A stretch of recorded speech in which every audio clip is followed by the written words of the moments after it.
Hello everyone, I am सुगम। Welcome back. तो कैसे हो आप सब? आई होप आप सब अच्छे होंगे। स्वागत है आप सभी का आपके अपने एसपी स्टडी यूट्यूब चैनल पर। तो गाइस, आज हम आपको बताने वाले हैं कि जब आप बोर्ड एग्जाम में जब आपका जीवन परिचय लिखने के लिए आएगा तो जीवन परिचय को आपको किस तरह से लिखना है। अगर आप इस तरह से जीवन परिचय लिखोगे तो 100% जो टीचर है वो आपको फुल मार्क्स देकर ही जाएगा। ठीक है, तो आपको इसी तरह से जीवन परिचय लिखना है। देखिए, मान लीजिए आपका आ गया वसुदेव सरर अग्रवाल का। ठीक है, तो आप सबसे पहले हेडिंग डालोगे वसुदेव सरर अग्रवाल। इस तरह से आपको 3 आएंगे, एक का ही आपको जीवन परिचय लिखना होगा।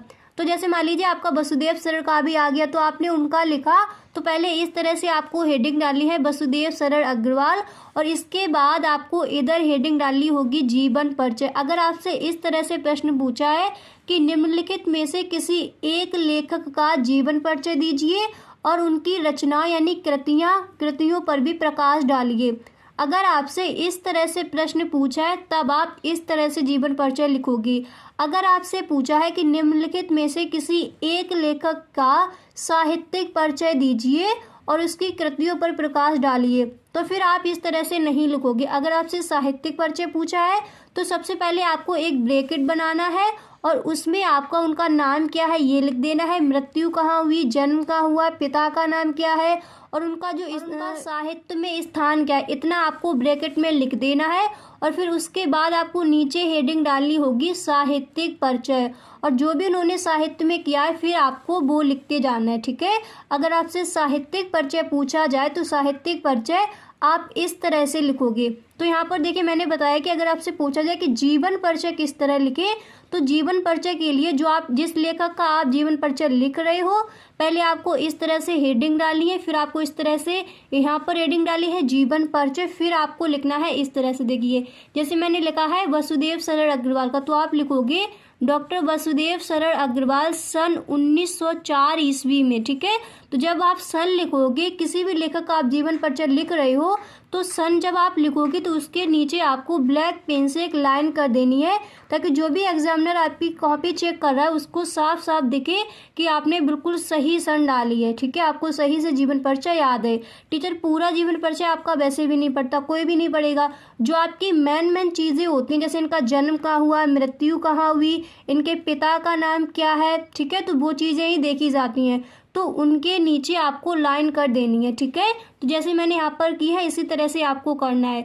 तो डॉक्टर वसुदेव सरर अग्रवाल सन 1904 ईस्वी में मेरठ जनपद के खेड़ा ग्राम में हुआ था। ठीक है, तो यहाँ पर आप लाइन करोगे, कहाँ हुआ था, गांव का नाम क्या है, खेड़ा। ठीक है, खेड़ा ग्राम में हुआ था। इनके माता पिता लखनऊ में रहते थे, अतः इनका बचपन लखनऊ में व्यतीत हुआ, यही इनकी प्रारंभिक शिक्षा भी हुई। और फिर इसके बाद आप लिखोगे इन्होंने काशी हिंदू विश्वविद्यालय से एमए तथा लखनऊ विश्वविद्यालय से पाणकालीन भारत नामक शोध प्रबंध पर डीलिट की उपाधि प्राप्त की।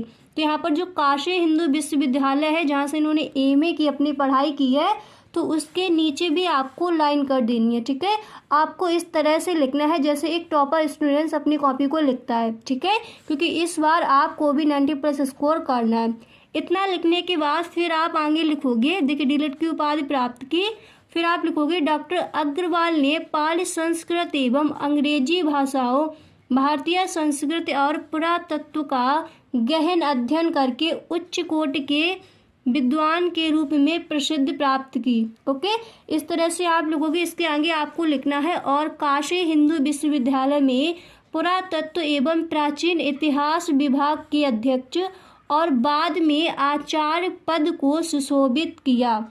ओके, इतना लिखने के बाद फिर आप लिखोगे कि डॉक्टर अग्रवाल ने लखनऊ तथा मथुरा के पुरातत्व संग्रहालयों में निरीक्षक पद पर, केंद्रीय सरकार के पुरातत्व विभाग में संचालक पद पर तथा दिल्ली के एक राष्ट्रीय, ओके, फिर आप लिखोगे कि दिल्ली के एक राष्ट्रीय संग्रहालय में अध्यक्ष तथा आचार्य पद पर भी कार्य किया। भारतीय संस्कृत और पुरातत्व का यह महान पंडित एवं साहित्यकार सन 1967 ईस्वी में परलोक सिधार गया। ठीक है, तो जब आप इनकी मृत्यु लिखोगे, जब इनकी मृत्यु के साल लिखोगे तो वो आपको ब्लैक स्केच की हेल्प से लिखना, या फिर आप ब्लैक पेन की हेल्प से लिखोगे तो फिर आपको नीचे लाइन कर देनी है, ठीक है। फिर इसके बाद आप डालोगे साहित्यिक योगदान, यानी इन्होंने साहित्य में क्या क्या दिया है, क्या क्या इन्होंने लिखा है, साहित्य में इन्होंने क्या क्या कार्य किए, फिर आपको वो लिखना है। तो आप हेडिंग डालोगे साहित्यिक योगदान, और फिर आप लिखोगे कि डॉक्टर अग्रवाल भारतीय संस्कृति, पुरातत्व और प्राचीन इतिहास के प्रकांड विद्वान एवं अन्वेषक थे। इनके मन में भारतीय संस्कृति को वैज्ञानिक अनुसंधान की दृष्टि से प्रकाश में, ठीक है, दृष्टि से प्रकाश में लाने की, ओके, दृष्टि से प्रकाश में लाने की उत्कृष्ट इच्छा थी, ओके। और फिर इसके बाद आपको लिखना है उत्कृष्ट इच्छा थी, अतः इन्होंने उत्कृष्ट कोटि के अनुसंधानात्मक निबंधों की रचना की। और फिर इसके बाद आपको हेडिंग डाली है कृतियाँ, ठीक है। फिर इसमें आप 2 लाइन लिख दोगे कि डॉक्टर वसुदेव शरण अग्रवाल ने निबंध शोध एवं संपादन के क्षेत्र में महत्वपूर्ण कार्य किया। इनके प्रमुख रचनाओं का विवरण निम्नवत है। और इसके बाद आपको हेडिंग डालनी है निबंध संग्रह, ठीक है। इस तरह से आप डालोगे निबंध संग्रह, फिर आप लिखोगे पृथ्वीपुत्र, कल्पलता, कला और संस्कृति, कल्पवृक्ष, भारत की एकता, माता भूमि, ये इनके निबंध हैं, ओके। अब देखिए आपको नेक्स्ट हेडिंग डालनी है शोध प्रबंध, और इसमें आप लिखोगे पारणकालीन भारतवर्ष, और फिर आप हेडिंग डालोगे आलोचना ग्रंथ, ओके। फिर इसमें आप लिखोगे पद्मावत की संजीवनी व्याख्या तथा हर्षचरित का सांस्कृतिक अध्ययन। इसके बाद आपको हेडिंग डालनी है संपादन, फिर उसमें आप लिखोगे पाली प्राकृत और संस्कृत के एकाधिक ग्रंथों का, ठीक है। फिर आपको जो नेक्स्ट हेडिंग है वो आपको डालनी है साहित्य में स्थान, ओके। ये आप स्केच की हेल्प से भी डाल सकते हो, साहित्य में स्थान।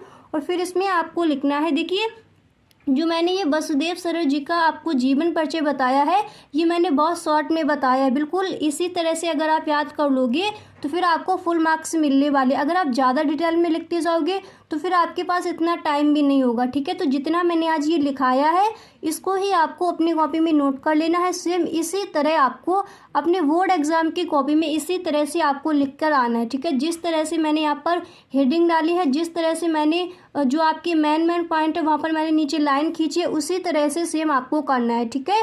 तो फिर आप हेडिंग डालोगे साहित्य में स्थान, और फिर इसमें आप लिखोगे कि भारतीय संस्कृति और पुरातत्व के विद्वान डॉक्टर वसुदेव शरण अग्रवाल का निबंध साहित्य अत्यधिक समृद्ध है, ठीक है। फिर इसके आगे आपको लिखना होगा कि पुरातत्व और अनुसंधान के क्षेत्र में उनकी क्षमता कोई नहीं कर सकता। विचार प्रधान निबंधों के क्षेत्र में तो इनका योगदान सर्वथा अविस्मरणीय है।